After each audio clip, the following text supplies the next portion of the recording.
मेरे प्रिय आत्मन,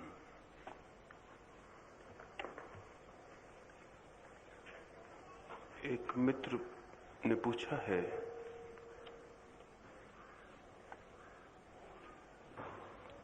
ध्यान या साधना से मृत्यु पर विजय मिल सकती है, तो क्या वही स्थिति निद्रा में नहीं होती है? और यदि होती है तो निद्रा से मृत्यु पर विजय क्यों नहीं मिल सकती? पहली बात तो ये समझ लेना जरूरी है कि मृत्यु पर विजय मिल सकती है, इसका ये अर्थ नहीं है कि मृत्यु है और हम उसे जीत लेंगे। मृत्यु पर विजय मिल सकती है, इसका इतना ही अर्थ है कि मृत्यु नहीं है ऐसा हम जान लेंगे। मृत्यु का न होना जान लेना ही मृत्यु पर विजय है। मृत्यु कोई है नहीं जिसे जीत लेना है। मृत्यु नहीं है ऐसा जानते ही वो जो मृत्यु से हमारी हार चल रही है बंद हो जाती। कुछ तो ऐसे शत्रु हैं जो हैं और कुछ ऐसे शत्रु हैं जो नहीं हैं, सिर्फ प्रतीत होते हैं। मृत्यु उन शत्रुओं में से है जो नहीं है और प्रतीत होता है।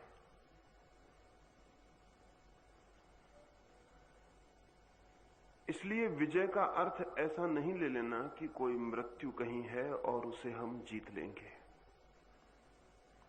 जैसे कोई आदमी अपनी छाया से लड़ने लगे और पागल हो जाए और फिर हम उसे कहें कि गौर से देखो छाया है ही नहीं, और वो छाया को देखे और हंसने लगे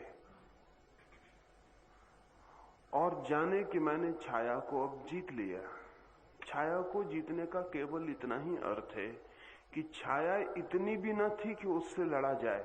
जो लड़ेगा वो पागल हो जाएगा, जो मृत्यु से लड़ेगा वो हार जाएगा, और जो मृत्यु को जान लेगा वो जीत जाएगा।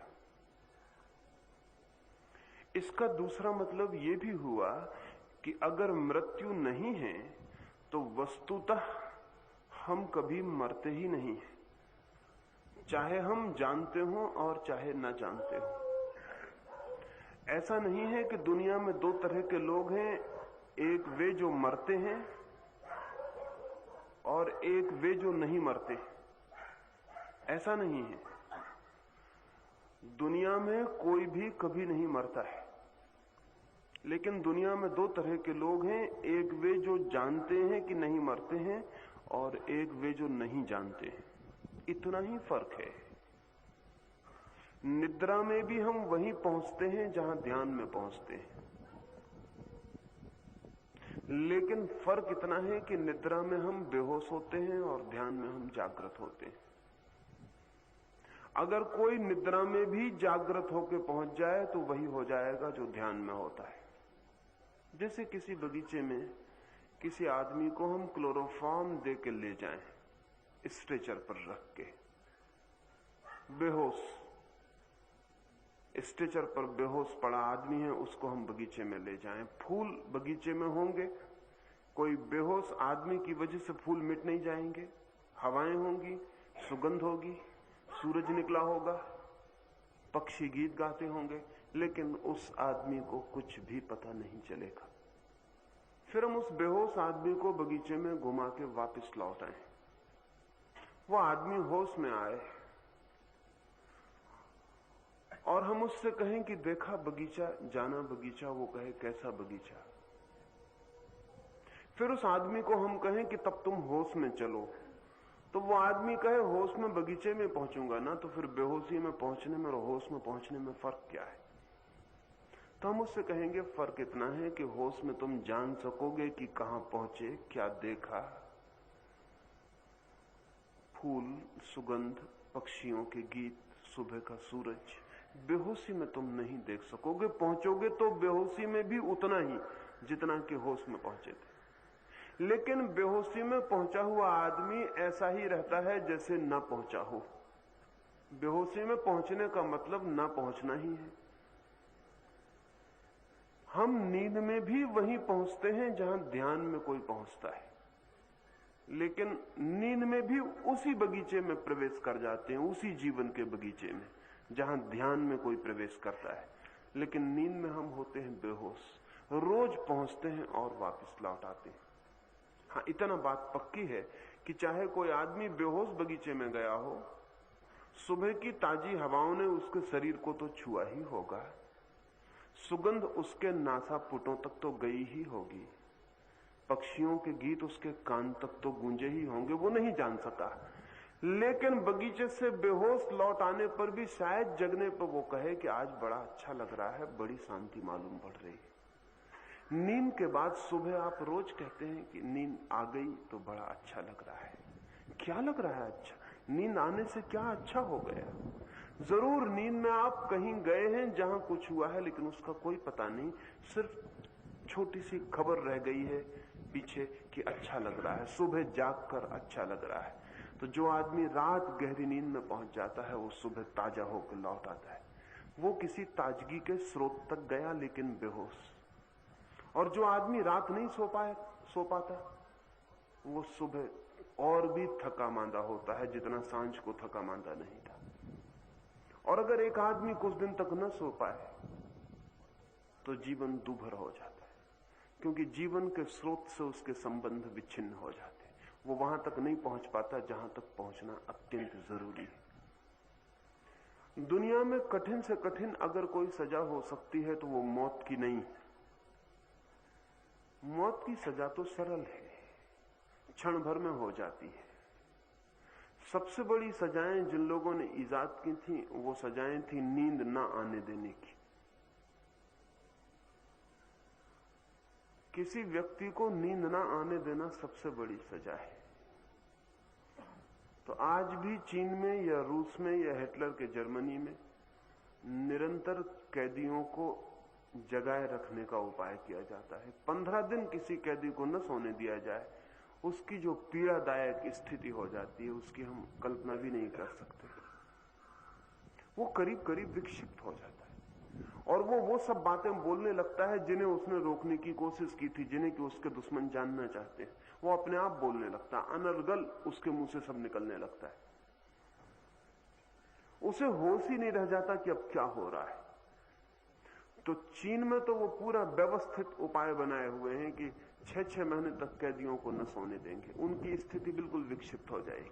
वे भूल ही जाएंगे कि वे कौन हैं, उनका नाम क्या है, उनका धर्म क्या है, उनकी जाति क्या है, वे किस गांव के रहने वाले हैं, किस देश के, वे सब भूल जाएंगे। क्योंकि निद्रा न आने से अस्त व्यस्त अराजक उनका चित्त हो जाएगा। फिर उनको जो भी सिखाना है वो सिखाया जाएगा। तो अमेरिका के जो सैनिक कोरिया के युद्ध में रूस में पड़ गए, चीन में पकड़ गए थे, उन सबको उन्होंने जगह जगह के ऐसी हालत कर दी कि जब वे वापस लौटे तो वे अमेरिका को गाली देते हुए लौटे और कम्युनिज्म की प्रशंसा करते हुए लौटे, क्योंकि उनको पहले सोने नहीं दिया गया। इसके बाद जब उनका चित्त अस्त व्यस्त हो गया तब उनको कम्युनिज्म का दिन रात पाठ पढ़ाया गया। पहले उनकी आइडेंटिटी, वो कौन है, इसको अस्त व्यस्त कर दिया। फिर उनको बताया कि तुम कौन हो, उनको बताया कि तुम तो कम्युनिस्ट हो। वो बेचारे यही सीख के वापस लौटे। हैरान उन सैनिकों को देख के अमेरिका के मनोवैज्ञानिक हुए कि इनको क्या हो गया है। नींद न आने दी जाए तो व्यक्ति अपने जीवन स्रोत से असंबंधित हो जाता है। दुनिया में नास्तिकता बढ़ती जाएगी जिस मात्रा में नींद कम होती चली जाएगी। जिन मुल्कों में नींद जितनी कम हो जाएगी उन मुल्कों में नास्तिकता उतनी ही ज्यादा हो जाएगी। जिन मुल्कों में नींद जितनी गहरी होगी आस्तिकता उतनी ही ज्यादा होगी। लेकिन ये आस्तिकता नास्तिकता बिल्कुल अनजानी है, परिचित नहीं है, बेहोशी की है। क्योंकि जो आदमी गहरा सोता है वो दिन भर शांति से जीता भी है, और जो आदमी गहरा नहीं सोता वो दिन भर बेचैन और परेशान जीता है। बेचैन और परेशान मन ईश्वर को स्वीकार करने की किस हालत में व्यवस्था बनाए। पीड़ित, अतृप्त, क्रोध से भरा मन इंकार करता है, अस्वीकार करता है। पश्चिम में जो निरंतर बढ़ती हुई नास्तिकता है, उसके बुनियाद में विज्ञान नहीं है, उसके बुनियाद में नींद का अस्त व्यस्त हो जाना है। आज न्यूयॉर्क में 30% लोग हैं कम जो बिना दवा लिए नहीं सो सकते हैं। और मनोवैज्ञानिक कहते हैं कि 100 साल अगर ऐसी स्थिति रही तो न्यूयॉर्क जैसे नगर में कोई भी व्यक्ति बिना दवा लिए नहीं सो सकेगा। नींद एकदम खो गई है। और यह हो सकता है कि जो आदमी जिसकी नींद खो जाती है वो ये विश्वास न कर सके।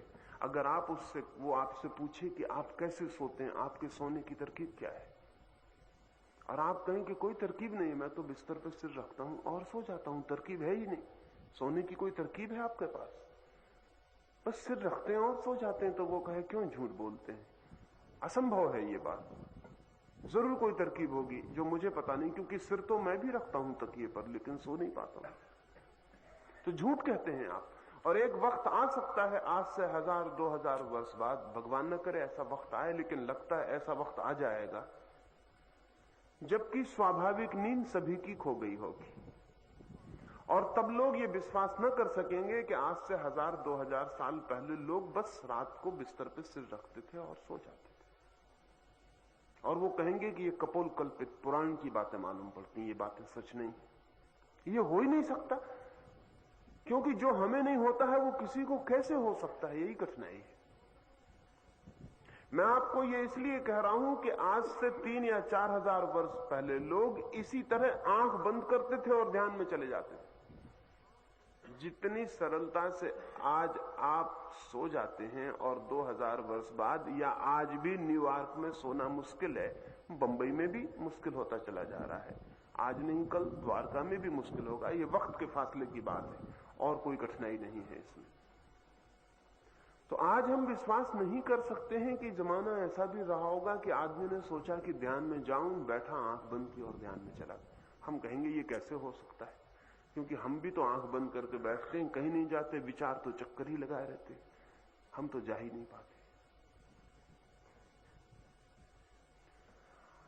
ध्यान भी प्रकृति के निकट आदमी के लिए इतना ही सरल था जितनी नींद प्रकृति के निकट जो आदमी है उसको सरल है।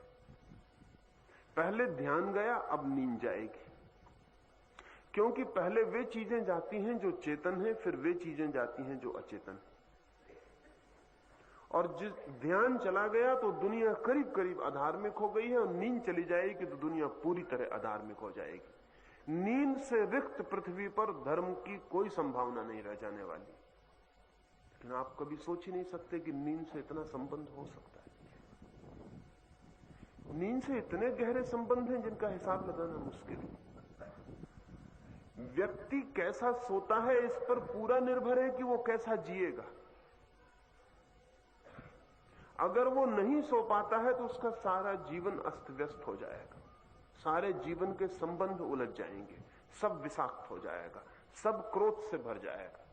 और अगर व्यक्ति गहरा सोता है तो उसके जीवन में एक ताजगी, एक शांति, एक आनंद का भाव बहता रहेगा। उसके संबंध में, उसके प्रेम में, उसकी सारी चीजों में एक शांति बनी रहेगी। लेकिन अगर नींद खो गई तो उसका परिवार, उसकी पत्नी, उसका पति, उसका बेटा, उसकी मां, उसका पिता, उसका शिक्षक, विद्यार्थी, सब अस्त व्यस्त हो जाएंगे। क्योंकि नींद हमें अचेतन में वहां ले जाती है जहां हम परमात्मा के भीतर डूब जाते हैं। ज्यादा देर को नहीं डूबते। स्वस्थ से स्वस्थ आदमी भी सिर्फ गहरे में 10 मिनट के लिए पहुंचता है पूरी रात की 8 घंटे की नींद में। 10 मिनट के लिए ऐसा क्षण आता है जब आप पूरी तरह डूब जाते हैं, जब सपना भी नहीं होता है। जब तक सपना चल रहा है तब तक नींद पूरी नहीं है, तब तक जागने और नींद के बीच में आप भटक रहे हैं। सपना जो है वो अर्ध निद्रा, अर्ध जागृत स्थिति है। सपने का मतलब है कि आंख तो बंद है लेकिन आप सो नहीं गए, बाहर की दुनिया के प्रभाव अभी काम कर रहे हैं। दिन में जिनसे मिले थे अभी रात में भी सपने में उनसे मिलना जारी है। सपना बीच की जगह है, और हम में से बहुत लोग नींद से तो टूट गए हैं, सपने में ही है, नींद तक पहुंचते ही नहीं। ये दूसरी बात है कि सुबह आपको याद ना रह जाता हो कि रात भर सपना देखा। लेकिन अभी अमेरिका में उन्होंने कोई 10 बड़े प्रयोगशालाएं स्थापित की, जिनमें कोई 1000 आदमी आज 10 वर्षों से निरंतर प्रयोगशालाओं में सो रहे हैं जाके रात। उनका अध्ययन किया जा रहा है कि नींद क्या है। अमेरिका की उत्सुकता इस समय नींद में इतनी है, और इसलिए ध्यान में भी है। इसलिए कोई महेश योगी या कोई भी जाके, जिनका ध्यान से कोई भी संबंध नहीं, वो लोग भी जाके अमेरिका में कुछ भी ट्रिक्स की बातें कर दें कि राम राम राम राम जपो, तो लाखों लोग सुनने को उत्सुक है। वो नींद टूट गई है, इसलिए वो ध्यान में भी उत्सुक है। वो सोचते हैं शायद इससे भी नींद आ जाए, शांति आ जाए। इसलिए ध्यान उनको एक तरह का ट्रैंकुलाइजर से ज्यादा नहीं है। जब विवेकानंद ने पहली दफा अमेरिका में ध्यान की बात की, तो एक डॉक्टर ने आकर विवेकानंद को कहा कि मुझे तो आपके ध्यान से बड़ा आनंद आया, ये तो बिल्कुल नॉन मेडिसिनल ट्रैंकुलाइजर है, बिना दवा की नींद की दवा, नॉन मेडिसिनल ट्रैंकुलाइजर। दवा भी नहीं है और नींद भी आ जाती, तो बहुत ही अच्छा है। अमेरिका में जो आपके योगियों का प्रभाव पड़ रहा है, उसका कारण योगी नहीं है, उसका कारण वहां नींद का खो जाना, और कोई कारण नहीं।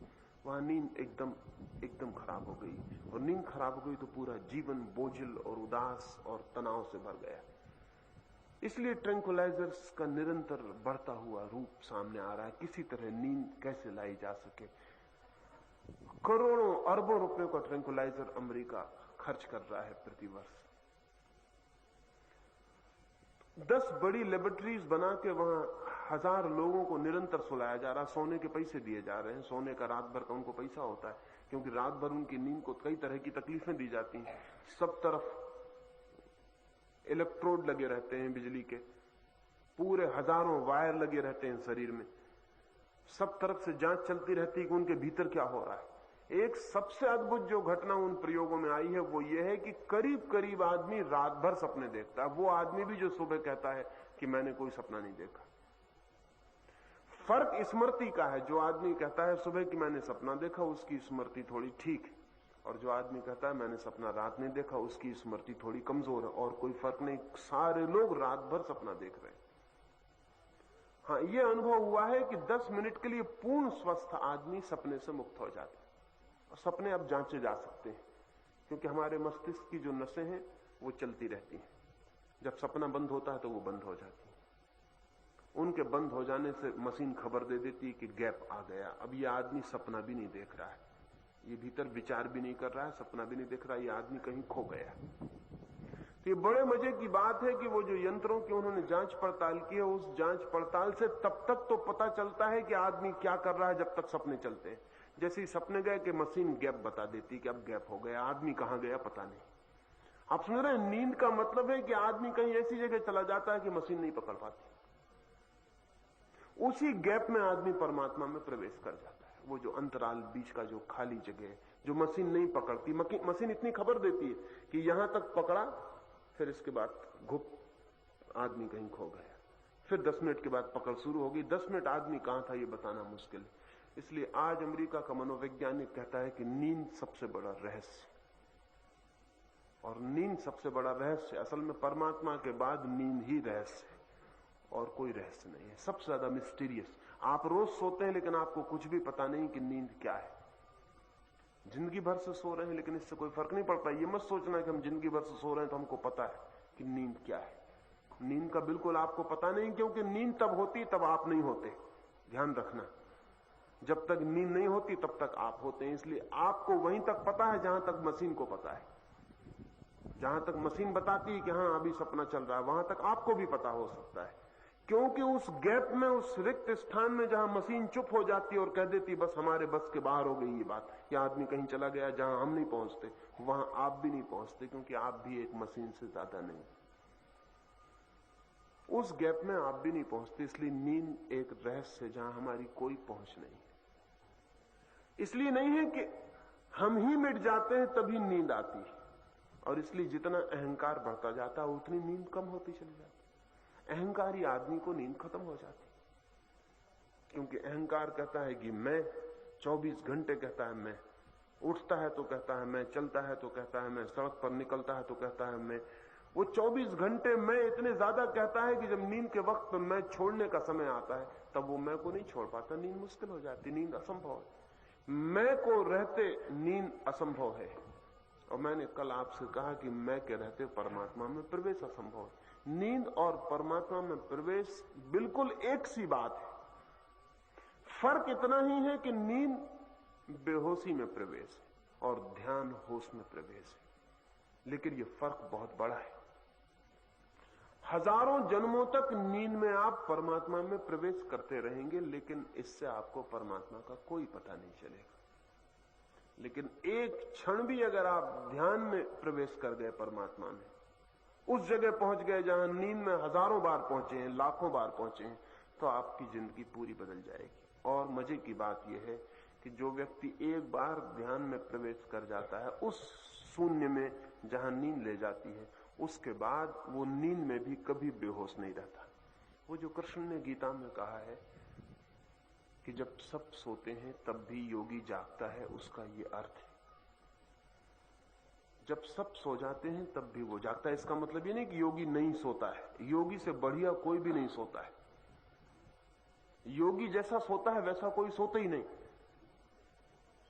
लेकिन फिर भी उसकी निद्रा के उस गहराई में भी उसका एक तत्व जो ध्यान प्रवेश हो गया है उसका, वो जागा रहता है और वो जागते हुए रोज नींद में प्रवेश करता है। तब उसके लिए ध्यान और नींद एक ही बातें हो जाती हैं, तो कोई फर्क नहीं रह जाता, कोई फर्क ही नहीं रह जाता। तब वो नींद में भी होश से ही प्रवेश करता है। एक बार ध्यान से कोई भीतर चला जाए फिर वो कभी भी नींद में बेहोश नहीं है। बुद्ध के पास आनंद वर्षों तक रहा, वर्षों तक बुद्ध के पास सोया। एक दिन बुद्ध से सुबह सुबह उसने पूछा कि मैं बड़ा हैरान हूं, आज वर्षों हो गए हैं मैं आपको देखता हूं, आप एक ही करवट सोते हैं, रात भर जैसे सोते हैं रात भर वैसे ही सोए रहते हैं। पैर जहां होता है सांझ, वो सुबह वहीं होता है। मैंने कई बार रात के जाग के भी देखा, कुछ रातें मैंने पूरे बैठ के भी देखा, तो आपका हाथ भी नहीं हिलता, जहां हाथ रख लेते हैं बस वो वहीं रहा आता है, जहां पैर रख लेते हैं वहीं रहा आता है। करवट भी नहीं लेते। क्या रात भर भी हिसाब रखते हैं सोने का भी? बुद्ध ने कहा हिसाब रखने की जरूरत नहीं है, होश में ही सोता हूं। तो करवट बदलने की कोई जरूरत नहीं मालूम होती, जरूरत मालूम हो तो बदल सकता हूं। बुद्ध ने कहा कि तुम जो रात भर करवट बदलते हो वो कोई नींद की जरूरत नहीं है, वो तुम्हारे बेचैन चित्त की जरूरत है। वो चित्त बेचैन एक जगह एक रात में भी नहीं टिक सकता। दिन की तो बात ही अलग है, रात सोते में भी शरीर पूरे वक्त बेचैनी जाहिर करता रहता है। एक आदमी को सोते हुए देखें अगर रात भर, अभी जो प्रयोग कर रहे हैं उसमें हैरान हुए, रात भर बेचैनी जारी है। जितना दिन में हाथ चलता है उतना रात में भी चल रहा है। रात में भी जैसे कोई दिन में दौड़ता हो तो सांस भर जाए, ऐसा सपने में दौड़ना चल रहा है, सांस भर जाती, थक जाता आदमी। दिन में भी लड़ रहा है, रात में भी लड़ रहा है। दिन में भी क्रोध कर रहा है, रात में भी क्रोध कर रहा है। दिन में भी वासना से भरा है, रात भी वासना से भरा है।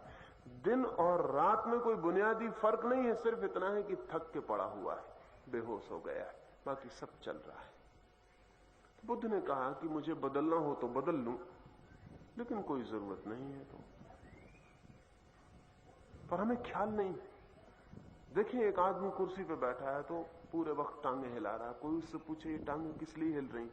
चलते वक्त हिले समझ में आता है, ये कुर्सी पे बैठ के टांगे क्यों हिल रही? वो कहते ही से बंद हो जाएगा एकदम, एक सेकंड नहीं हिलाएगा फिर, लेकिन बता नहीं सकेगा कि क्यों हिल रही। भीतर बेचैनी कप रही है, वो सब तरफ से सारे शरीर को कपा रही है। भीतर बेचैन चित्त है, वो एक क्षण एक स्थिति में नहीं रह सकता। पैर चलाएगा, सिर हिलाएगा, बैठे बैठे भी करवट बदलना चल रहा है।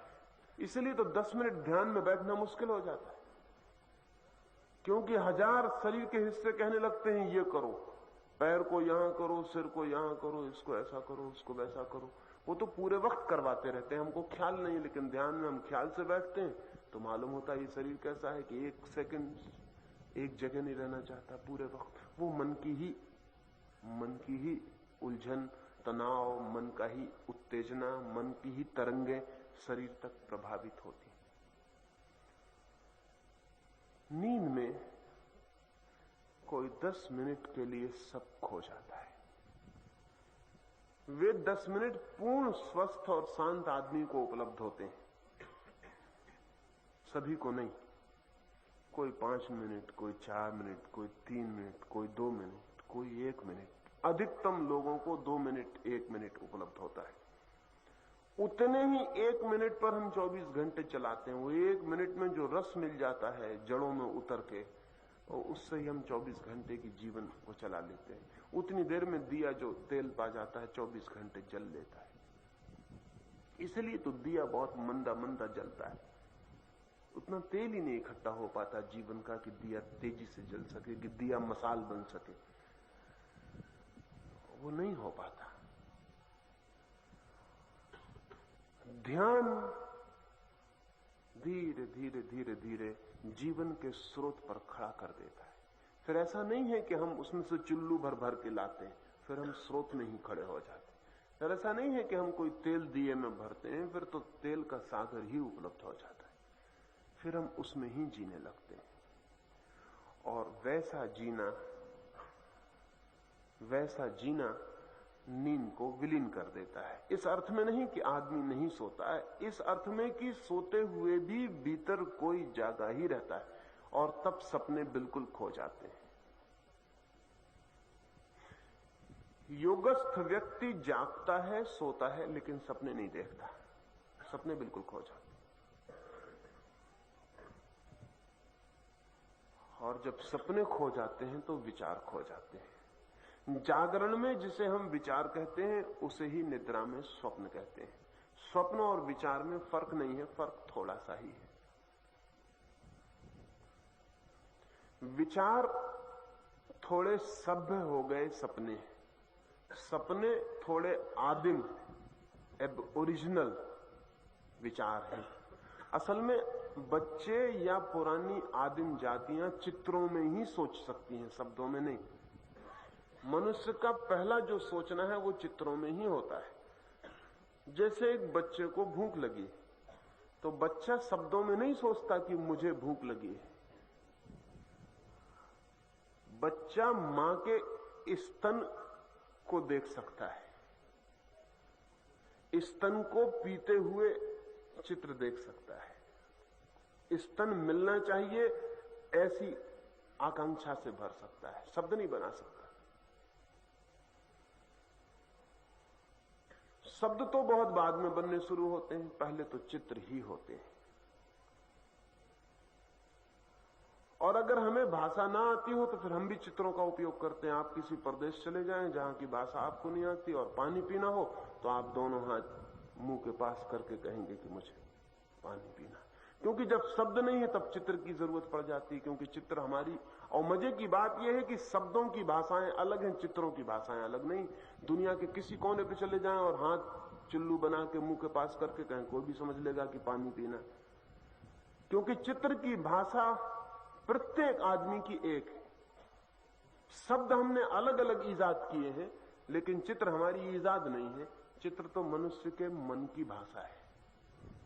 इसलिए दुनिया की किसी भी चित्रावली को, किसी भी पेंटिंग को कहीं भी समझा जा सकता है। चाहे कोई लियोनार्डो पेंटिंग बनाए और चाहे खजुराहो के मूर्तिकार मूर्तियां बनाए, इनके लिए समझने के लिए किसी भाषा का फर्क करने की जरूरत नहीं। खजुराहो की मूर्ति को एक फ्रेंच, एक जर्मन, एक चीनी आके समझ लेगा उतना ही जितना आप समझते हैं।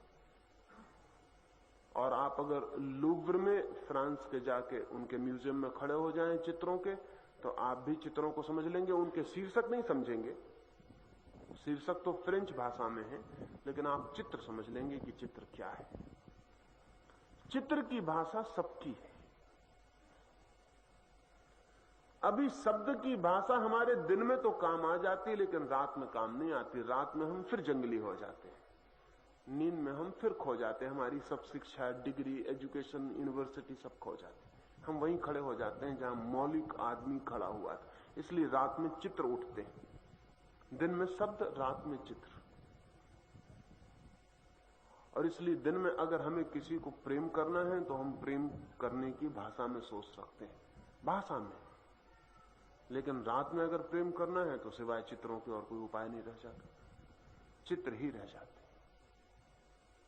इसलिए सपने बड़े जीवंत मालूम पड़ते हैं, उतना विचार जीवंत नहीं मालूम होता। सपने बहुत जीवंत मालूम होते हैं, पूरा चित्र खड़ा हो जाता। और इसीलिए अगर आप एक उपन्यास पढ़ें तो आपको उतना आनंद नहीं आता, वही उपन्यास की फिल्म बन जाए तो बहुत आनंद आता है देखने में। उसका कुल कारण इतना है कि फिल्म जो है वो चित्रों की भाषा में है और उपन्यास जो है वो शब्दों की भाषा में। इसलिए अगर मुझे आप सामने देख के सुन रहे हैं तो आपको सुनने में ज्यादा आनंद आता है। मेरी ही बात आप टेप से सुनेंगे तो इतना आनंद नहीं आएगा, क्योंकि यहां चित्र भी मौजूद है, वहां सिर्फ शब्द मौजूद है। चित्र हमारे निकट की भाषा है, प्राकृतिक। तो रात शब्द चित्र बन जाते हैं, बस इतना ही फर्क है।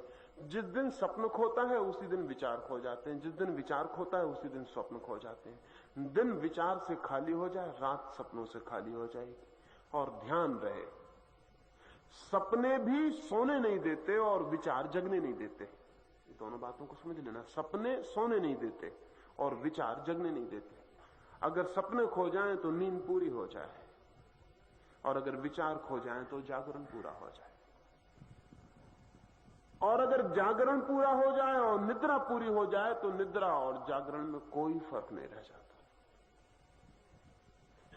सिर्फ आंख खुले होने और बंद होने का फर्क रह जाता। शरीर के विश्राम करने और श्रम करने का फर्क रह जाता, और कोई फर्क नहीं रह जाता। जो व्यक्ति पूरा जाग गया है वो पूरा सोता है, लेकिन सोने और नींद में उसकी चेतना में कोई फर्क नहीं पड़ता। चेतना एक ही होती है, सिर्फ शरीर में फर्क पड़ता है। जागने में शरीर श्रम में होता है, सोने में विश्राम में होता है, इतना ही फर्क पड़ता है। तो जिन मित्र ने पूछा है कि निद्रा में क्यों परमात्मा उपलब्ध नहीं हो जाता, उनसे मेरा यह कहना है, हो सकता है अगर निद्रा में भी जाग सकें। और ध्यान का इतना ही मतलब है। इसलिए मेरे ध्यान की जो प्रक्रिया है वो असल में सोने की ही प्रक्रिया है, जागते हुए सोने की, जागते हुए नींद में जाने की। इसलिए शरीर को शिथिल करने को कहता हूं, श्वास को छोड़ देने को कहता हूं, मन को शांत करने को कहता हूं। ये नींद की तैयारी है। और इसलिए अक्सर ऐसा हो जाता है कि ध्यान में न जाके कुछ मित्र नींद में चले जाते हैं। अक्सर ऐसा हो जाता है, क्योंकि ये तैयारी नींद की ही है। इस तैयारी को करते ही करते वो कब सो जाते हैं उन्हें पता नहीं चलता।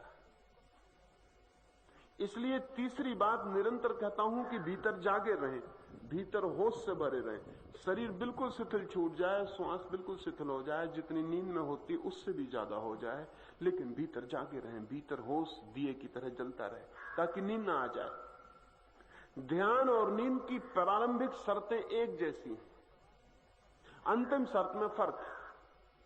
पहली शर्त वही है कि शरीर शिथिल हो। अगर डॉक्टर के पास जाएंगे, कहेंगे नींद नहीं आती, तो वो आपको रिलैक्सेशन सिखाएगा। वो कहेगा शरीर को शिथिल करें। जो मैं आपको कह रहा हूं वही आपसे कहेगा कि शरीर को शिथिल छोड़ें, रिलैक्स करें, शरीर पर तनाव ना रखें। सारे शरीर को ऐसा छोड़ दें जैसे रुई का जैसा पहला बिल्कुल ढीला छूटा है, ऐसा छोड़ दें। वो आपको कहेगा कि देखें एक बिल्ली को सोते हुए। कभी बिल्ली को सोते देखा, कुत्ते को सोता देखा? कैसा सोता है, जैसे है ही नहीं, एकदम। एक छोटे बच्चे को सोते देखे, कैसा सोता है, जैसे सब मिट गया, कहीं कोई तनाव नहीं है, सब हाथ पैर ऐसे ढीले पड़ गए हैं कि जिसका हिसाब नहीं। एक आदमी को सोते देखें, जवान आदमी को, बूढ़े आदमी को सोते, सब खिंचा हुआ है। तो डॉक्टर कहेगा, चिकित्सक कहेगा कि बिल्कुल ढीला छोड़ दे। नींद की भी शर्त वही है। नींद की भी शर्त यह है कि श्वास शिथिल और गहरी हो जाए, शांत हो जाए। क्योंकि आपने ध्यान किया होगा, अगर दौड़ना पड़े तो श्वास तेज हो जाएगी। दौड़ना पड़े तो श्वास तेज हो जाएगी। शरीर को श्रम करना पड़ रहा है तो श्वास को तेज होना पड़ेगा, खून की गति बढ़ेगी। अब अगर सोना है तो खून की गति शिथिल हो जानी चाहिए, ठीक दौड़ने से उल्टी हालत हो जानी चाहिए तो श्वास शिथिल हो जाएगी। इसलिए दूसरी शर्त है श्वास शिथिल कर लें। अगर विचार तेजी से चल रहे हैं तो मस्तिष्क में खून को तेजी से दौड़ना पड़ता है, और खून तेजी से सिर में दौड़े तो नींद असंभव है। नींद की शर्त है कि खून की दौड़ सिर में कम हो जाए। इसलिए आप तकिया रखते हैं। आपने कभी ख्याल नहीं किया कि तकिया क्यों रखते हैं? तकिया खून की गति को कम करने के लिए रखते हैं। अगर तकिया न रखें तो सिर शरीर के सतह पर होता है। सतह पर होने से खून की गति पूरी होती है, सिर में पैर तक बराबर होती है। सिर को ऊंचा कर लेते हैं तो सिर पे खून को चढ़ने में मुश्किल पड़ जाती है, तो सिर में कम चढ़ता है और पूरे शरीर में गति करता है, सिर में गति कम हो जाती है। इसलिए जिनको जितनी मुश्किल से नींद आती है उनको उतने तकिए बढ़ाते जाना पड़ेगा, 1 2 3 बढ़ते जाए, क्योंकि सिर ऊंचा होना चाहिए। अब मैं बता दूं, सिर ऊंचे होने का कुल इतना मतलब है कि वहां खून कम जाए।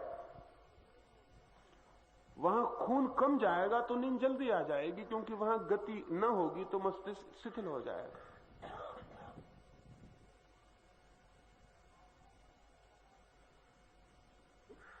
अगर विचार तेजी से चलेंगे तो भी खून की गति होती रहेगी, क्योंकि विचार को चलने के लिए भी खून का ही वाहन पकड़ना पड़ता है।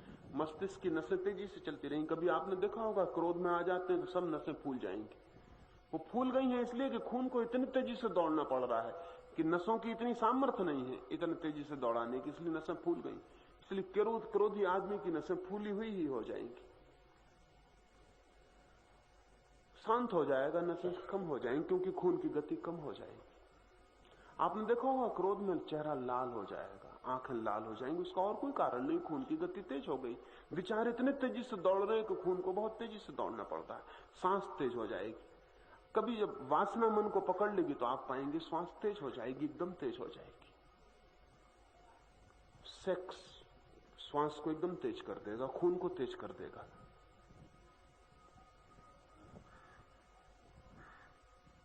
पसीना छूट जाएगा शरीर से, क्योंकि वो इतना तेज विचार चलेगा तो मन इतने तेज चलेगा तो मस्तिष्क के सारे स्नायु तेज खून फेंकेंगे। तो इसलिए शर्तें वही हैं जो नींद की हैं। शरीर को शिथिल छोड़ दें, श्वास को शिथिल छोड़ दें, विचार को छोड़ दें। नींद की भी शर्तें यही हैं, ध्यान की भी शर्तें यही। प्रारंभिक शर्तें एक सी, अंतिम शर्त में फर्क है। नींद का है कि अब सो जाएं और ध्यान का है कि अब जागें। ये तीनों शर्तें पूरी हो जाएं, आप जागे रहें बस। इसलिए जिन मित्र ने पूछा है ठीक ही पूछा है, नींद और ध्यान में बड़े गहरे संबंध हैं, समाधि और सुसुप्ति में बड़े गहरे संबंध हैं, लेकिन एक फर्क है जो बहुत कीमती, वो फर्क है जागे हुए और मूर्छित होने का। नींद मूर्छा है, ध्यान जागृति। एक और मित्र ने पूछा है कि जिसे आप ध्यान कह रहे हैं उसमें और ऑटो हिप्नोसिस में, आत्म सम्मोहन में क्या फर्क है? वही फर्क है जो नींद में और ध्यान में। इस बात को भी समझ लेना उचित है। नींद है प्राकृतिक रूप से आई हुई, और आत्म सम्मोहन भी निद्रा है प्रत्न से लाई हुई। इतना ही फर्क है। हिप्नोसिस में, हिप्नोस का मतलब भी नींद होता है। हिप्नोसिस का मतलब ही होता है तंद्रा, उसका मतलब होता है सम्मोहन। एक तो ऐसी नींद है जो अपने आप आ जाती है, और एक ऐसी नींद है जो कल्टीवेट करनी पड़ती, लानी पड़ती। अगर किसी को नींद ना आती हो तो फिर उसको लाने के लिए कुछ करना पड़ेगा। तब एक आदमी अगर लेट के ये सोचे कि नींद आ रही है, नींद आ रही है, नींद आ रही है, मैं सो रहा हूं, मैं सो रहा हूं, मैं सो रहा हूं, तो ये भाव उसके प्राणों में घूम जाए, घूम जाए, घूम जाए, उसका मन पकड़ ले कि मैं सो रहा हूं, नींद आ रही, तो शरीर उसी तरह का व्यवहार करना शुरू कर देगा। क्योंकि शरीर कहेगा कि नींद आ रही तो अब शिथिल हो जाओ, नींद आ रही है तो श्वासें कहेंगी अब शिथिल हो जाओ, नींद आ रही है तो मन कहेगा कि अब चुप हो जाओ। नींद आ रही है इसकी वातावरण पैदा अगर कर दिया जाए भीतर, तो शरीर उसी तरह व्यवहार करने लगेगा। शरीर को इससे कोई मतलब नहीं है। शरीर तो बहुत आज्ञाकारी है। अगर आपको रोज 11 बजे भूख लगती है, रोज आप खाना खाते हैं 11 बजे, और आज घड़ी में चाबी नहीं भर पाए हैं और घड़ी रात में ही 11 बजे रुक गई है और अभी सुबह के 8 ही बजे, और आपने देखी घड़ी और देखा कि 11 बज गए, एकदम पेट कहेगा भूख लगाई। अभी 11 बजे नहीं, अभी 3 घंटे हैं बजने में, लेकिन घड़ी कह रही 11 बज गए। पेट एकदम से खबर कर देगा कि भूख लगाई है, क्योंकि पेट का तो यांत्रिक व्यवस्था है। 11 बजे रोज भूख लगती है तो 11 बज गए तो भूख लगाई है, पेट खबर कर देगा। पेट बिल्कुल खबर कर देगा कि भूख लगाई। अगर रोज रात 12 बजे आप सोते हैं और अभी 10 ही बजे हैं और घड़ी ने 12 के घंटे बजा दिए, घड़ी के घंटे देख के आप फौरन पाएंगे कि तंद्रा उतरनी शुरू हो गई, क्योंकि शरीर कहेगा कि 12 बज गए, अब सो जाना चाहिए। शरीर बहुत आज्ञाकारी है, और जितना स्वस्थ शरीर होगा उतना ज्यादा आज्ञाकारी होगा। स्वस्थ शरीर का मतलब ही ये होता है आज्ञाकारी शरीर। अस्वस्थ शरीर का मतलब होता है जिसने आज्ञा मानना छोड़ दिया। अस्वस्थ शरीर का और कोई मतलब नहीं होता, इतनी मतलब होता है कि आप आज्ञा देते हैं वो नहीं मानता। आप कहते हैं नींद आ रही, वो कहता कहां आ रही। आप कहते हैं भूख लगी, वो कहता बिल्कुल नहीं लगी। आज्ञा छोड़ दे वो शरीर अस्वस्थ हो जाता है, आज्ञा मान ले वो शरीर स्वस्थ है, क्योंकि वो हमारे अनुकूल चलता है, हमारे पीछे चलता है, छाया की तरह अनुगमन करता है। जब वो आज्ञा छोड़ देता है तो बड़ी मुश्किल खड़ी हो जाती है। तो हिप्नोसिस का मतलब, सम्मोहन का मतलब इतना है कि शरीर को आज्ञा देनी है और उसको आज्ञा में ले आना है। हमारी बहुत सी बीमारियां ऐसी हैं जो झूठी हैं, जो सच्ची नहीं है। 100 में से अंदाजन 50 बीमारियां बिल्कुल झूठी हैं। दुनिया में जो इतनी बीमारियां बढ़ती जाती हैं उसका कारण ये नहीं है कि बीमारियां बढ़ती जाती हैं, उसका कारण ये है कि आदमी का झूठ बढ़ता जाता है, तो झूठी बीमारियां बढ़ती चली जाती हैं। इसको ठीक से ख्याल में ले लो। ये तो रोज बीमारियां बढ़ रही हैं, इसका मतलब ही नहीं कि बीमारियां बढ़ती जाती हैं। बीमारियों को क्या मतलब है कि आप शिक्षित हो गए तो बीमारियां बढ़ जाएं, कि गरीबी कम हो गई तो बीमारियां बढ़ जाएं। कम होनी चाहिए बीमारियां नहीं, आदमी के झूठ बोलने की क्षमता बढ़ती चली जाती है। तो आदमी दूसरों से झूठ नहीं बोलता, अपने से भी झूठ बोल लेता है, वो बीमारियां भी पैदा कर लेता है। अगर समझ लें कि एक आदमी को बाजार जाने में कठिनाई है, दिवाला निकलने के करीब है, और उसका मन ये मानने को राजी नहीं होता कि वो दिवालिया हो सकता है, और बाजार में जाने की हिम्मत नहीं होती, दुकान पे कैसे जाए, जो दिखता है वही पैसे मांगता है। अचानक वो आदमी पाएगा उसने उसको ऐसी बीमारी ने पकड़ लिया है जिसने उसे बिस्तर पे लगा दिया। ये क्रिएटेड बीमारी, ये उसके चित्त ने पैदा कर ली। इस बीमारी के पैदा होने से दोहरे फायदे हो गए। एक फायदा ये हो गया कि अब वो कह सकता है कि मैं बीमार हूं इसलिए नहीं आता हूं। उसने अपने को भी समझा लिया और दूसरों को भी समझा दिया। अब इस बीमारी को किसी इलाज से ठीक नहीं किया जा सकता है, क्योंकि ये बीमारी होती तो इलाज काम करता, ये बीमारी नहीं है। इसलिए इसको जितना दवाइयां दी जाएंगी ये और बीमार पड़ता जाएगा।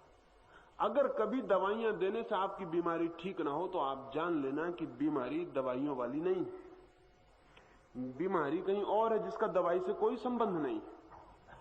आप दवाई को गाली देंगे और कहेंगे कि सब डॉक्टर मूर्ख हैं, इतना चिकित्सा कर रहे हो, मेरा इलाज नहीं होता, और आयुर्वेद से लेकर नेचुरोपैथी तक और एलोपैथी से होम्योपैथी तक चक्कर लग जाएंगे, कहीं भी कुछ नहीं होगा। कोई डॉक्टर आपके काम नहीं पड़ सकता, क्योंकि डॉक्टर ऑथेंटिक बीमारी, प्रमाणिक बीमारी को ही ठीक कर सकता है। झूठी बीमारी पे उसका कोई बस नहीं है।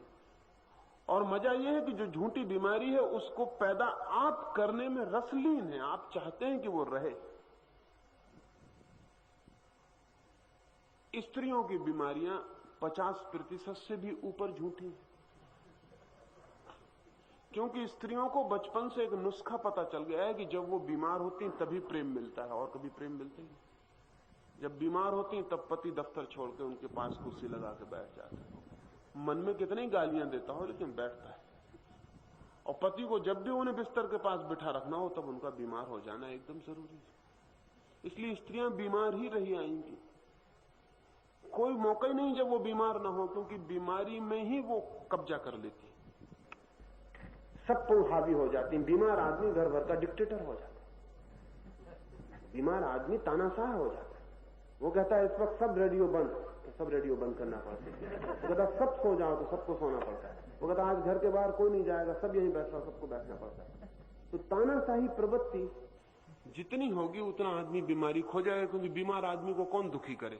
अब वो जो कहता है मान लो, जब ठीक हो जाएगा तब ठीक है, लेकिन बड़ा खतरा है, हम इस तरह उसकी बीमारी को उकसावा दे रहे हैं। अच्छा है कि पत्नी जब स्वस्थ हो तब पति पास बैठे, ये समझ में आता है। बीमार हो तब तो कृपा करके दफ्तर चला जाए, क्योंकि उसकी बीमारी को उकसावा ना दे। महंगा है ये। बच्चा जब बीमार पड़े तो मां को उसकी बहुत फिक्र नहीं करनी चाहिए, नहीं तो बच्चा जिंदगी भर जब भी फिक्र चाहेगा तभी बीमार पड़ेगा। जब बच्चा बीमार पड़े तब उसकी फिक्र कम कर देनी चाहिए एकदम, ताकि बीमारी और प्रेम में संबंध ना जुड़ पाए, एसोसिएशन ना हो पाए। यानी बच्चों को ऐसा ना लगे कि जब मैं बीमार होता हूं तब मां को मेरे पैर दबाने पड़ते हैं, सिर दबाना पड़ता है। जब बच्चा खुश हो, प्रसन्न हो, तब उसके पैर दबाओ, सिर दबाओ, ताकि खुशी से प्रेम का संबंध जुड़े। हमने दुख से प्रेम का संबंध जोड़ा हुआ जो बहुत खतरनाक है। तब उसका मतलब यह है कि जब भी प्रेम की कमी होगी तब दुख बुलाओ, तो दुख आएगा तो प्रेम भी पीछे से आएगा। इसलिए जिनको भी प्रेम कम हो जाएगा वो बीमार हो जाएंगे, क्योंकि बीमारी से उनको फिर प्रेम मिलता है, लेकिन बीमारी से कभी प्रेम नहीं मिलता। ध्यान रहे, बीमारी से दया मिलती है, और दया बहुत अपमानजनक है, प्रेम बात और है, लेकिन वो हमारे ख्याल में नहीं है। तो मैं आपसे ये कह रहा हूं कि शरीर तो हमारे सुझाव पकड़ लेता है। अगर हमें बीमार होना है तो बेचारा शरीर बीमार हो जाता है। ऐसी बीमारियों को दूर करने के लिए हिप्नोसिस उपयोगी है, सम्मोहन उपयोगी है। उसका मतलब यह है कि झूठी बीमारी है, झूठी दवा से काम होगा, सच्ची दवा काम नहीं करेगी। तो अगर हमने मान लिया है कि हम बीमार हैं, तो अगर इससे विपरीत हम मानना शुरू कर दें कि हम बीमार नहीं हैं, तो बीमारी कट जाएगी, क्योंकि बीमारी हमारे मानने से पैदा हुई थी। इसलिए हिप्नोसिस बड़ी कीमती चीज है। और इस आज तो विकसित मुल्कों में ऐसा कोई बड़ा अस्पताल नहीं है जहां एक हिप्नोटिस्ट ना हो, जहां एक सम्मोहन करने वाला व्यक्ति ना हो। अमेरिका के या ब्रिटेन के बड़े अस्पतालों में डॉक्टरों के साथ एक हिप्नोटिस्ट भी रख दिया है, कि क्योंकि बीमारियां 50 ऐसी हैं जिनके लिए डॉक्टर बिल्कुल बेकार है, तो उनके लिए हिप्नोटिस्ट काम में आता है। वो उनको बेहोश करना सिखाता है कि तुम बेहोश हो जाओ और ये भाव करो कि तुम ठीक हो रहे हो, तुम ठीक हो रहे हो। क्या आपको पता है कि दुनिया में 100 सांपों में सिर्फ 97 सांप, 3% सांपों में जहर होता है, 97% सांपों में कोई जहर ही नहीं होता। लेकिन कोई भी सांप काटे आदमी मर जाएगा, बिना जहर वाले सांप से भी आदमी मर जाता है। इसलिए मंत्र तंत्र काम कर पाते हैं। मंत्र तंत्र यानी झूठी इलाज। अब एक आदमी को ऐसे सांप ने काटा है जिसमें जहर है ही नहीं। अब इसको सिर्फ इतना विश्वास दिलाना जरूरी है कि सांप उतर गया, बस काफी है, सांप उतर जाएगा, सांप चढ़ा ही नहीं।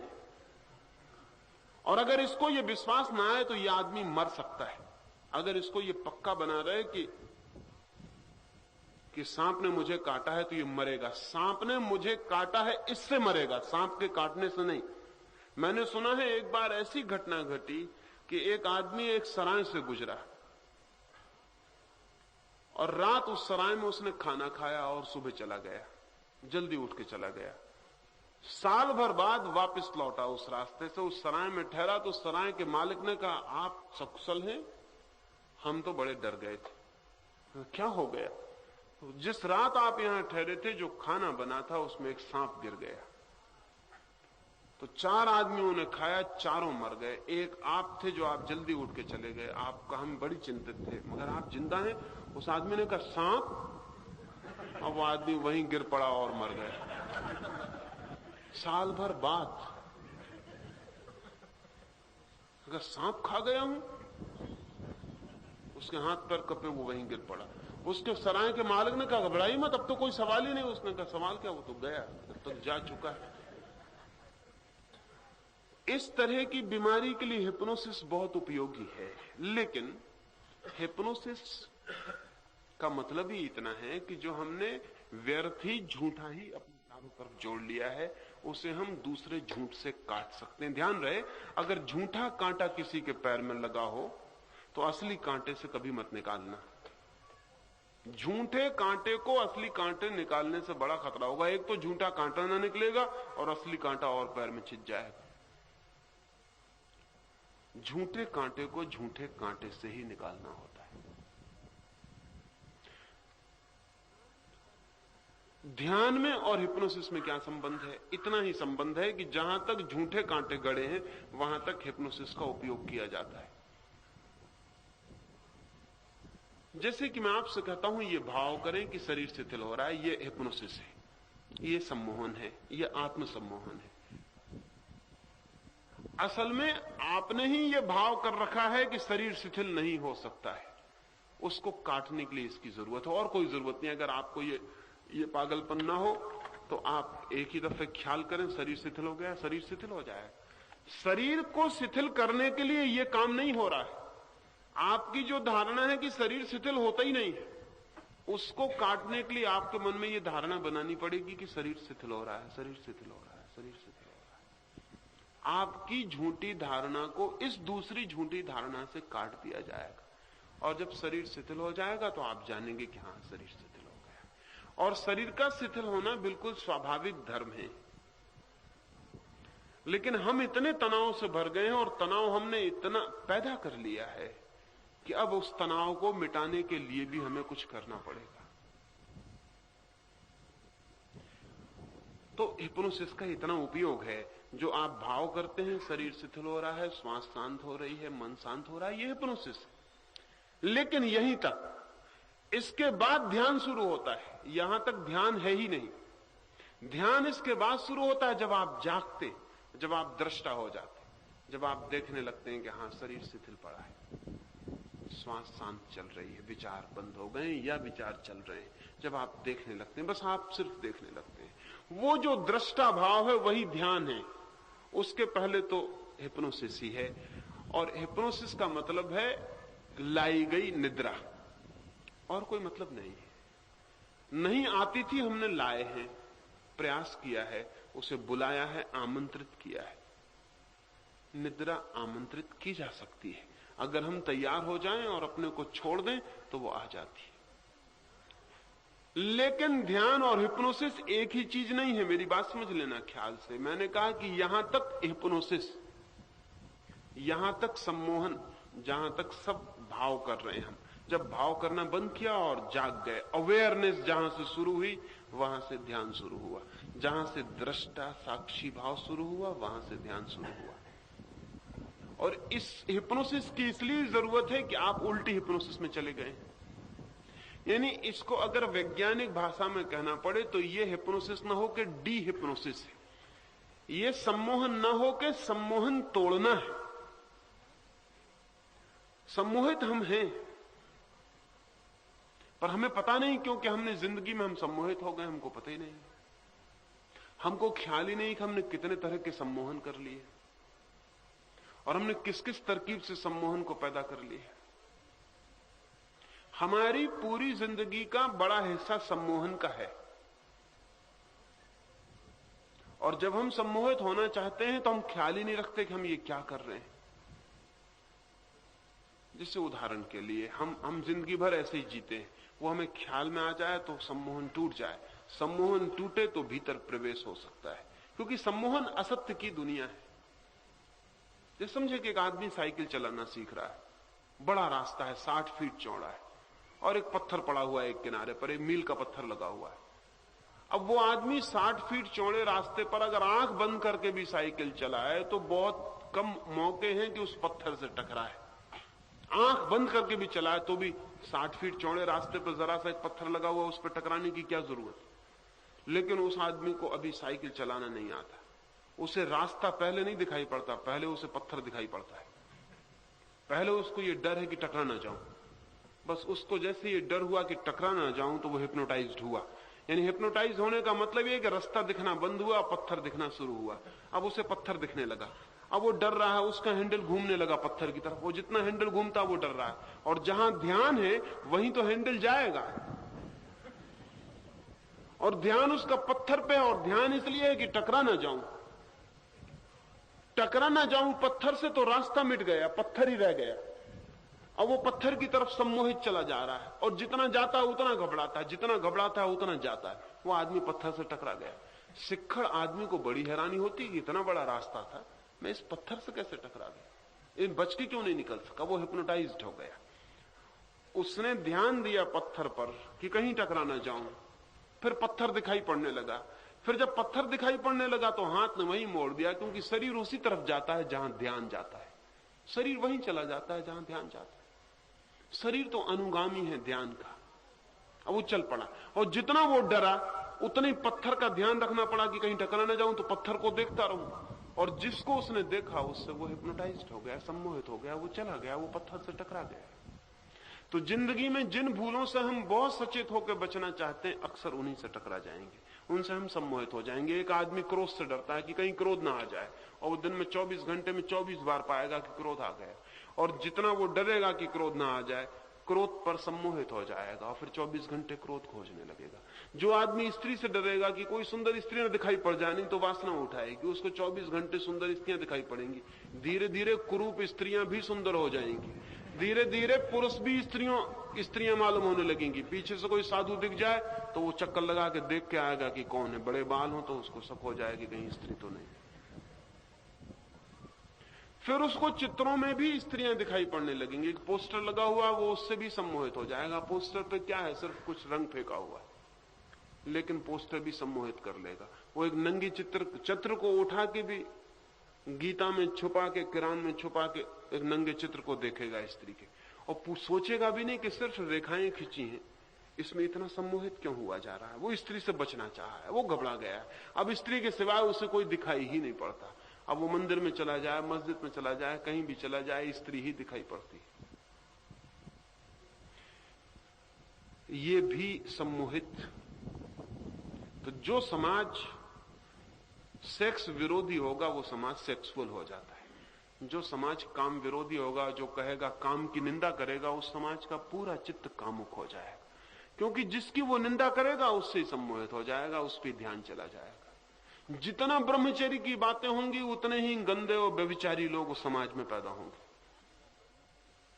क्योंकि वो ब्रह्मचर्य की अति चर्चा कामुकता पर चित्त को केंद्रित कर देती है। ये सब हमारी हिप्नोसिस है और हम इनमें जी रहे हैं।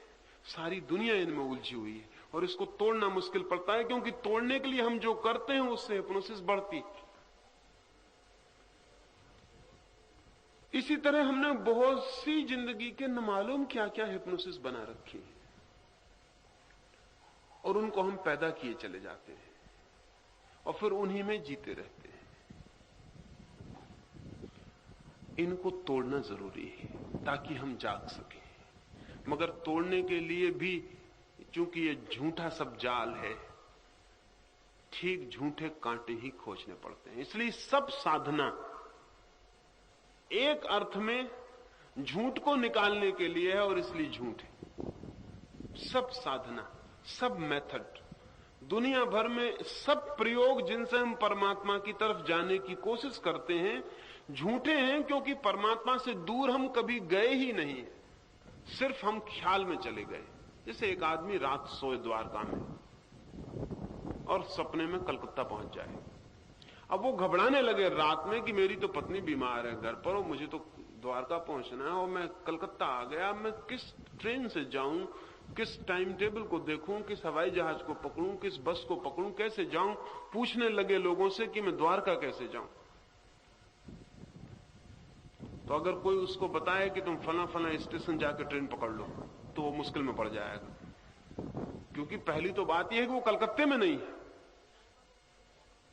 कलकत्ते में होता तो ट्रेन पकड़ के द्वारका आ सकता था। वो कलकत्ते गए ही नहीं है कभी, सिर्फ कलकत्ता पहुंच गया है सपने में, कल्पना में, हिप्नोसिस में। तो उसको जो भी रास्ता बताया जाएगा वो सब मुश्किल में डाल देने वाला है। कोई रास्ता किसी मतलब का नहीं, सब रास्ते झूठे होंगे। और वो द्वारका लौटेगा तो सच्चे रास्ते से लौट ही नहीं सकता, क्योंकि सच्चा रास्ता हो ही नहीं सकता। वो कलकत्ता कभी पहुंचे ही नहीं कि वहां से कोई रास्ता पकड़ ले। अगर वो किसी ट्रेन में बैठ के द्वारका आएगा तो ट्रेन उतनी ही झूठी होगी जितना झूठा कलकत्ता था। और अगर कलकत्ते के हावड़ा स्टेशन से पकड़ेगा गाड़ी तो हावड़ा स्टेशन उतनी झूठा होगा जितना कलकत्ता था। और टिकट अगर खरीदेगा तो उतनी झूठी होगी।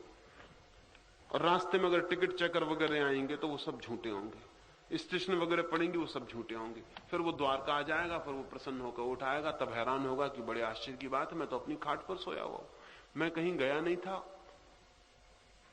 तो मैं लौटा कैसे लौटा?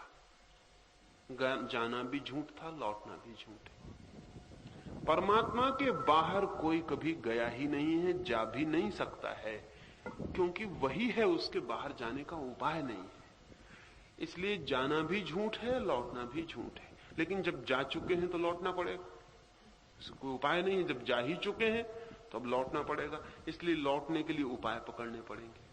लेकिन जब आप लौट आएंगे तो आप पाएंगे सब मेथड झूठ थे, सब साधना झूठ थी। साधना करनी पड़ी इसलिए कि हम चले गए थे और इसलिए लौटना पड़ा। अगर ये समझ में आ जाए तो शायद कुछ भी ना करना पड़े, आप अचानक पाएंगे कि लौट गए हैं। लेकिन ये समझ में आना मुश्किल है, क्योंकि आप पहुंच गए हैं। आप कहते हैं कि वो तो आप ठीक कहते हैं, लेकिन कलकत्ते में हूं मैं, लौटूं कैसे, ये बताइए। अभी एक मित्र ने और पूछा हुआ है कि क्या आपको ईश्वर मिल गया है? अब वो इसी तरह की बात पूछ रहे हैं। मैं उनसे पूछता हूं, क्या आपको ईश्वर खो गया है? अगर मैं कहूं मिल गया है तो मैंने ये मान लिया कि वो खो गया था। वो मिला ही हुआ है। जब हमें लगता है खो गया है तब भी मिला हुआ है, तब भी सिर्फ हम एक सम्मोहन में खो गए हैं और लगता है खो गया है। इसलिए जो आदमी कहे कि हां मुझे ईश्वर मिल गया है, वो आदमी अभी गलती में है। अभी उसको ये ख्याल समझ में नहीं आया कि वो खोया ही नहीं था। इसलिए जो जान लेते हैं वो ऐसा नहीं कहेंगे कि ईश्वर मिल गया है, वो ये कहेंगे उसे खोया ही नहीं था। जिस दिन बुद्ध को ज्ञान हुआ और गांव के लोग इकट्ठे हो गए और उन्होंने पूछा आपको क्या मिल गया है? बुद्ध ने कहा मिला कुछ भी नहीं, जो खोया ही नहीं था वही दिखाई पड़ गया है। जो खोया ही नहीं था, जो प्राप्त ही था वही प्राप्त हो गया है। तो गांव के लोगों ने कहा मतलब कुछ फायदा नहीं हुआ, क्योंकि बेकार मेहनत गई। बुद्ध ने कहा उस अर्थ में कोई फायदा नहीं हुआ, लेकिन अब मेहनत करने की कोई जरूरत न रह गई, इतना फायदा हो गया। उस अर्थ में कोई फायदा न हुआ, लेकिन अब मेहनत करने की जरूरत न रह गई। अब मैं कभी खोजने ना जाऊंगा, अब मैं कभी कुछ पाने ना निकलूंगा, अब मैं किसी यात्रा पर ना जाऊंगा, बस इतना फायदा हो गया। क्योंकि अब मैं जानता हूं कि जहां हूं वही हूं सदा से। सिर्फ सपने में हम बाहर चले जाते हैं, कहीं और चले जाते हैं जहां हम नहीं हैं। इसलिए सब धर्म एक अर्थ में झूठ है। इस अर्थ में झूठ है कि वो लौटने की प्रक्रियाएं हैं, और सब साधनाएं झूठ हैं और सब योग झूठ है, क्योंकि वो लौटने की प्रक्रियाएं, लेकिन बड़े उपयोगी। अब जिसको सांप ने काट खाया है, चाहे झूठे ही सांप ने सही, गांव का ओझा बड़ा उपयोगी है, जो मंत्र फूंक के झाड़ू मार के सांप अलग कर देता है। इसकी बड़ी जरूरत है, ये गांव में रहना चाहिए। ये नहीं रहेगा तो लोग मर जाएंगे उस सांप से कट के, जो कि है ही नहीं। मैं जिस जगह रहता हूं, मेरे पड़ोस में एक आदमी रहते थे, वो अब गुजर गए। उनके पास हिंदुस्तान से दूर दूर से लोग सांप झड़वाने आते थे। वो बड़े होशियार आदमी थे। उन्होंने 10-5 सांप पाल रखे थे। उनके घर में सांप सब पले हुए थे। जब कोई आदमी आता तो उसकी झाड़ फूंक करते और वो कहते कैसा सांप था, क्या था, कहां काटा, मरा तो नहीं। वो सब जांच पड़ताल कर लेने के बाद फिर उस सांप को बुलाते। वो कोई सांप कहीं आने वाला था, उनके घर के बंधे हुए जो सांप थे वो निकल आते। वो सब उनकी ट्रिक्स थी कि वो कैसे क्या करेंगे तो कौन से नंबर का सांप चला आएगा। उसका ताला खुलवा देंगे, वो सांप घंटा आधा घंटे में फन फफकारता हुआ दरवाजे से बाहर से अंदर प्रवेश करेगा। जैसे वो प्रवेश करेगा, चमत्कार हो गया। अब जिसको सांप काटता है वो कोई ठीक से देख भी तो नहीं पाता कि किसने काटा, कैसा था, क्या नहीं था। वो तो काटने की झंझट में पड़ जाता है, मर गया झंझट में पड़ जाता है, सांप तो कहीं खो जाता है। और अगर सांप मर जाए यानी मार डाला गया हो तो फिर उसकी आत्मा को बुलाएंगे, फिर उसकी आत्मा उनके सांप में आएगी। और जब वो सांप सामने आ जाएगा तो उसको बहुत डांटेंगे डपटेंगे, वो सांप क्षमा मांगेगा, सिर पटकेगा और उस आदमी का सांप उतरना शुरू हो जाए। और वो कहेंगे कि ठीक है वापस इसका जहर पी लो, तो उसके घाव पर वो सांप मुंह लगाएगा और वो आदमी ठीक हो गया, वो आदमी गया। भाग्य से उनके लड़के को सांप ने काट खाया, तब बड़ी मुश्किल हो गई, क्योंकि उनकी दवा बिल्कुल काम न की। वो मेरे पास भागी हुआ है, उन्होंने कहा मैं बड़ी मुश्किल में पड़ गया हूं, आप कुछ रास्ता बताइए। मेरे लड़के को सांप ने काट खाया, और वो जानता है सब सांप घर में बंधे, ये सब चालबाजी है। अब मैं क्या करूं, ये तो मर जाएगा लड़का। अब कुछ मैं कर ही नहीं सकता। मैंने कहा आप तो इतने बड़े झाड़ने वाले हैं, आपके पास तो दूर दूर से आते हैं वो लोग, वो सब ठीक, मुझको काट खाए तो मैं मुश्किल में पड़ जाऊं। मुझको ही काट खाए तो मैं मुश्किल में पड़ जाऊं, और मुझको अगर काट खाए तो मुझे बचाना मुश्किल, क्योंकि हर झाड़ने वाला मुझे चालाक मालूम पड़े कि कुछ ना कुछ गड़बड़ कर रहा होगा, और सांप ने काट खाया, बचना बहुत मुश्किल। उनका लड़का नहीं बच सका, अपने लड़के को नहीं बचा सके। झूठ को मिटाने के लिए झूठ के उपाय, लेकिन उनकी सार्थकता है। सार्थकता इसलिए कि हम झूठ में चले गए, इसलिए इस भाषा में पूछे ही मत। सम्मोहन ही है शुरू में, तो प्रारंभिक चरण सम्मोहन के, निद्रा के ही है। अंतिम चरण ही ध्यान का है, वही कीमती है, लेकिन उसके लिए ये भूमिका अत्यंत आवश्यक है।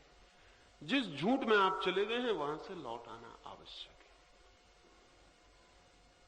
और इस भाषा में भी कभी मत पूछें कि ईश्वर मिल गया कि नहीं मिल गया, ये बात ही गलत है। किसको मिलेगा, कौन मिलेगा? जो है वो है। जिस दिन आप जागेंगे उस दिन पाएंगे न कुछ खोया है, न कहीं गए हैं, न कुछ मिटा है, न कुछ मरा है। जो है वो है। तब उस दिन सब यात्रा, सब जाना बंद हो जाता है। आवागमन से मुक्ति का क्या मतलब होता है? आवागमन से मुक्ति का मतलब ये नहीं होता कि यहां पैदा ना हुए। आवागमन से मुक्ति का मतलब होता तब कोई आना जाना ना रहा, कहीं भी किसी तल पर भी आना जाना ना रहा, वो कमिंग और गोइंग गई। तब हम वहीं रह गए जहां हैं। और जिस दिन हम वहीं रह जाते हैं जहां हैं, उसी दिन आनंद के झरने फूट पड़ते हैं। क्योंकि जहां हम नहीं हैं वहां हम आनंदित कभी नहीं हो सकते हैं।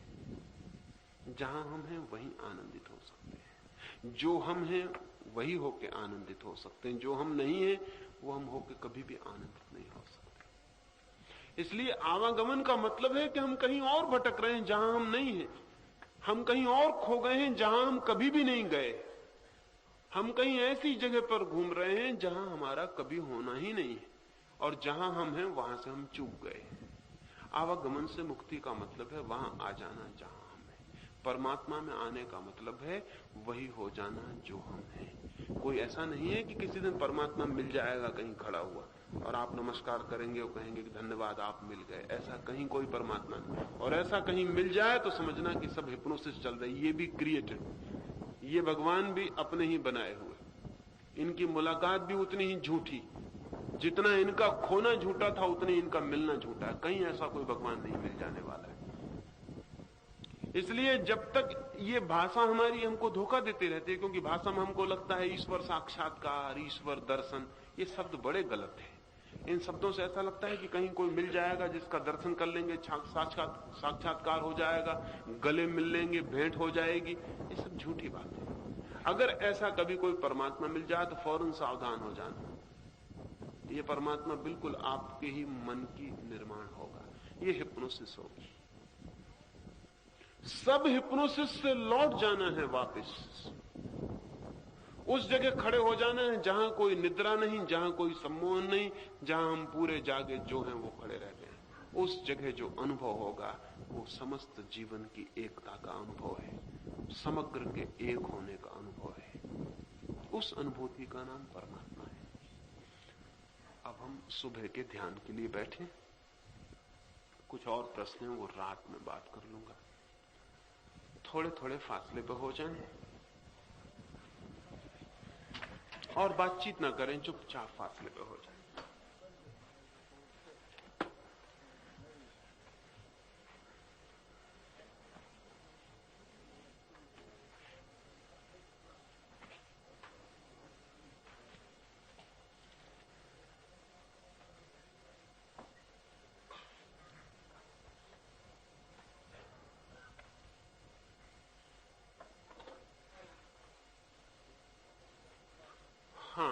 जगह बना लें, जिन्हें लेटना हो वो लेट जाएं, वो लेटने लायक जगह बना लें। और बीच में भी किसी का गिरने जैसी हालत हो जाए तो उसे गिर जाना है, उसे अपने को रोकना नहीं। और ऊपर ढलान पे चले जाएं लेकिन जगह बना लें, क्योंकि पीछे किसी के ऊपर गिर जाएं या तो तकलीफ मालूम हो आपको भी और दूसरे का ध्यान भी बढ़ जाए, तो हट जाएं।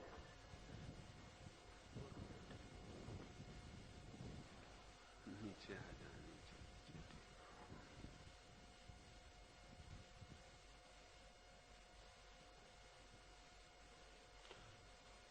हाँ,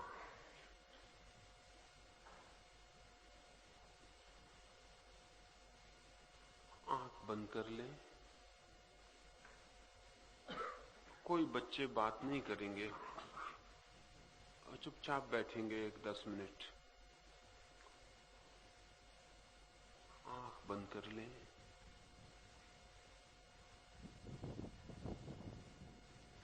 शरीर को ढीला छोड़ दें, शरीर को शिथिल छोड़ दें।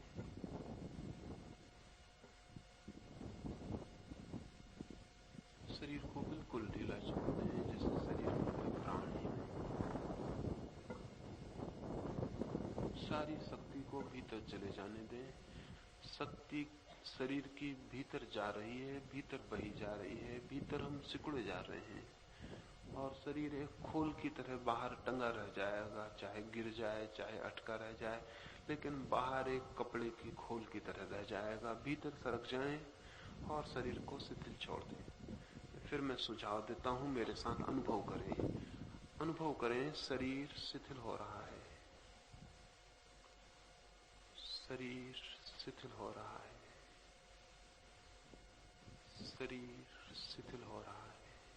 भाव करें और शरीर को बिल्कुल ढीला छोड़ दें। शरीर बिल्कुल आज्ञाकारी है। जब पूरा भाव करेंगे शरीर एकदम मुर्दा हो जाएगा।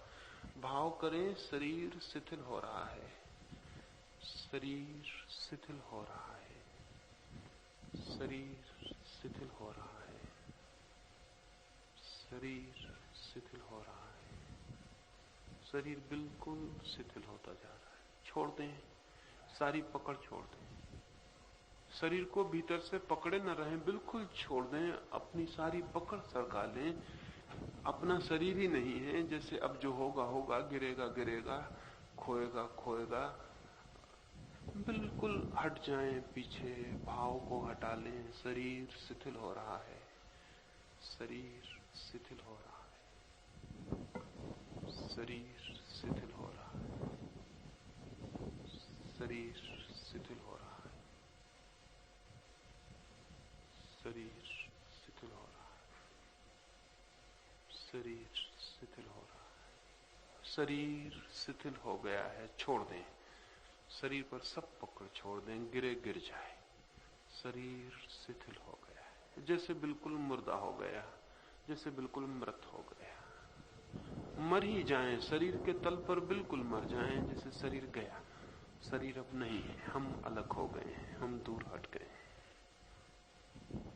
श्वास शांत हो रही है। भाव करें, श्वास शांत होती जा रही है, श्वास शांत हो रही है, श्वास शांत हो रही है, श्वास शांत हो रही है, श्वास शांत हो रही है, श्वास शांत हो रही है, श्वास शांत होती जा रही है, श्वास शांत होती जा रही है। छोड़ दें, श्वास को भी छोड़ दें और भीतर हट जाएं। श्वास शांत हो गई है, श्वास शांत हो गई है, श्वास शांत हो गई है,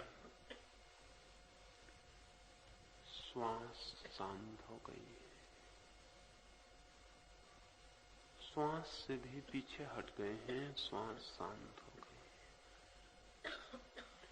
विचार भी शांत हो रहे हैं, विचार भी शांत हो रहे हैं, विचार भी शांत हो रहे हैं। विचार से भी हट जाएं, विचार को भी छोड़ दें। विचार शांत होते जा रहे हैं, विचार शांत हो रहे हैं, विचार शांत हो रहे हैं,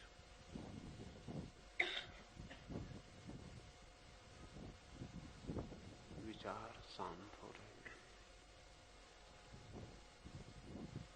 विचार शांत हो रहे हैं।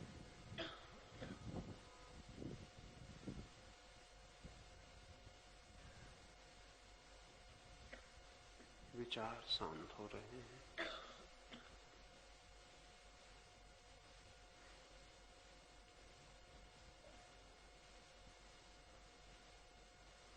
विचार भी छोड़ दें।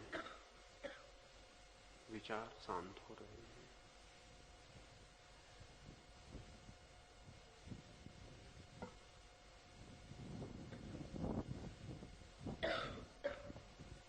देखो वो 4 लोग पीछे से उड़ जाओ वहां से। वो लड़के उठो, तुम उड़ जाओ वहां से बाहर निकल जाओ। विचार शांत हो रहे हैं। पीछे लौट के देख रहे हो, खुद उड़ जाओ वहां से। विचार शांत हो रहे हैं। विचार शांत हो रहे हैं। शरीर शिथिल हो गया, विचार शांत हो गए हैं।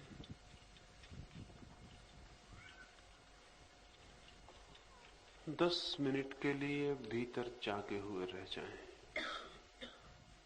10 मिनट के लिए भीतर जागे हुए रह जाएं। 10 मिनट के लिए सब मर गया है, हम भीतर एक ज्योति की तरह जागे हुए रह गए हैं। शरीर दूर पड़ा रह गया है, श्वास दूर सुनाई पड़ रही है। विचार शांत हो गए हैं, भीतर हमारी चेतना जागी हुई देख रही है। सो नहीं जाना है, भीतर जागे रहना है। भीतर जागते हुए भीतर देखते रहें, दृष्टा हो जाएं। और एकदम गहराई शुरू होगी, सन्नाटा शुरू होगा, शून्य शुरू होगा। अब 10 मिनट के लिए चुप भीतर देखते रह जाएं।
मन शांत हो गया है, मन बिल्कुल शांत हो गया है।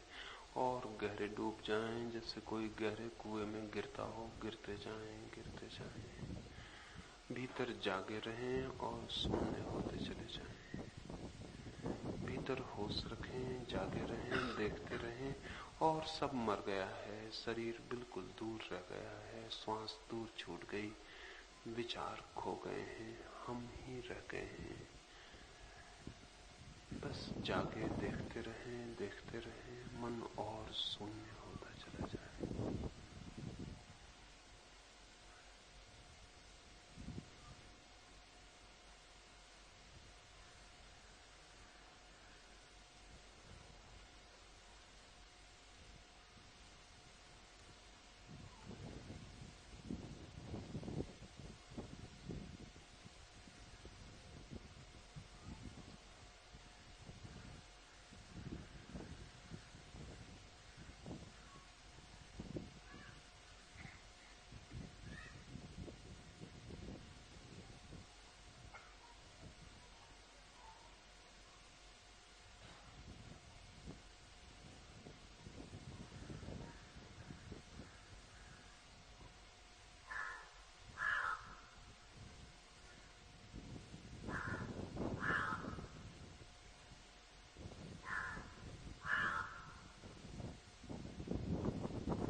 मन शांत हो गया है, शून्य हो गया है। देखें, भीतर जागे रहें, एक ज्योति की तरह भीतर साक्षी बने रहें।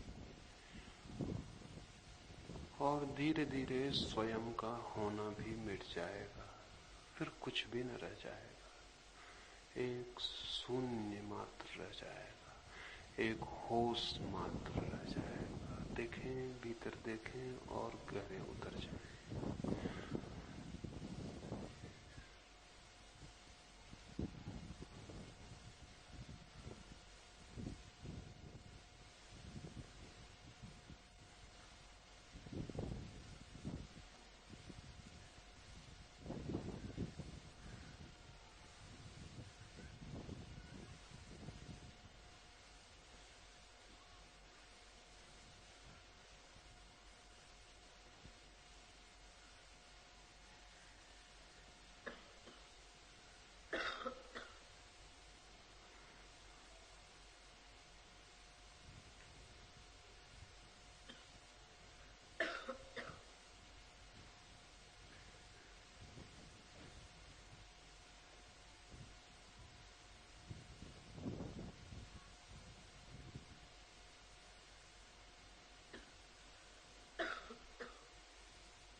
मन बिल्कुल शून्य हो गया है। देखें, भीतर साक्षी बने रहें।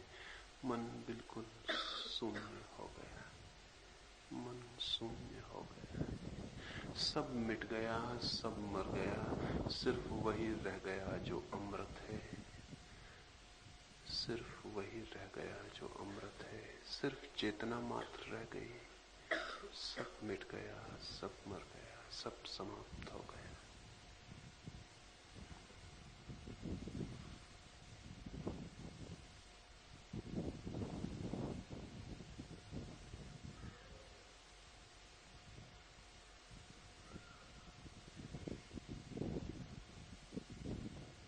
अब धीरे धीरे 2-4 गहरी श्वास लें। अब श्वास को भी देखते रहें। दूर, बहुत दूर श्वास है, हम बहुत दूर हैं। धीरे धीरे गहरी श्वास लें प्रत्येक श्वास के साथ मन और शांत हो जाए।